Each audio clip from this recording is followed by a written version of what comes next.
树木互咱的利益，净化空气。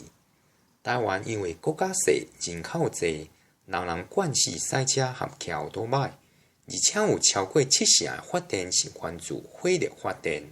常常互西半部各大城市，尤其是中南部的空气品质歹，有葡萄粉指数悬，出门常常爱挂喙暗，徛伫远远的大楼也是东边的中央线尾嘛看袂清。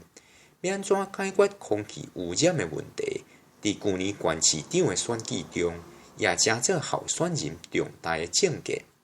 除了政府鼓吹开发绿电，也就是再生能源来取代烧土炭也是石油的火力发电以外，咱敢阁有其他的方法会当改善空气的品质呢？树仔会使吸收有葡萄粉。若讲到树木的利益，我想大家头一个想到的，就是伊会进行光合作用，吸收空气中的二氧化碳，防止地球发烧。反正嘛有人听过学者讲过，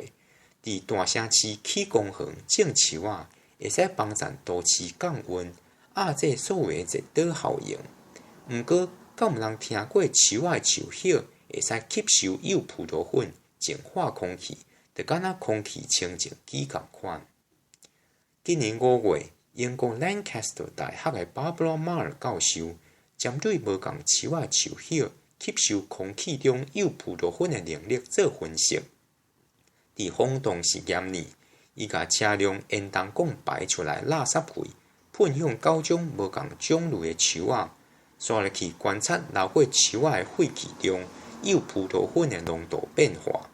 伊发现着银花树、红杉仔和接骨丹3种树仔会使甲超过70%的有葡萄粉吸收。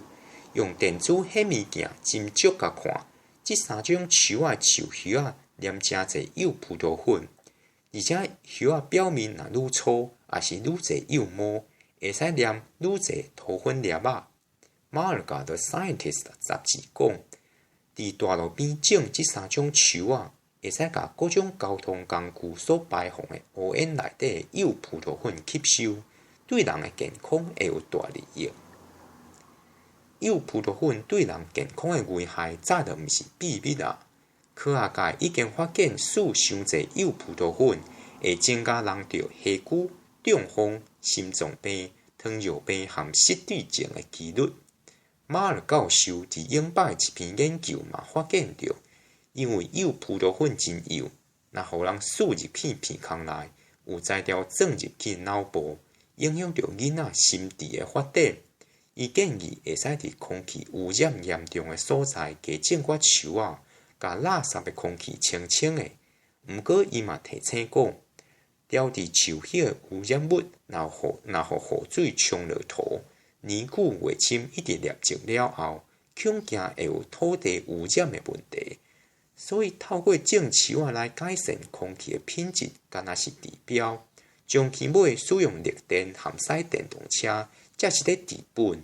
不如过伫现处时，汽柴油车永远是主流的交通工具的状况之下，种树仔会使讲是咱进入绿电和电动车时代的过渡期的好法度。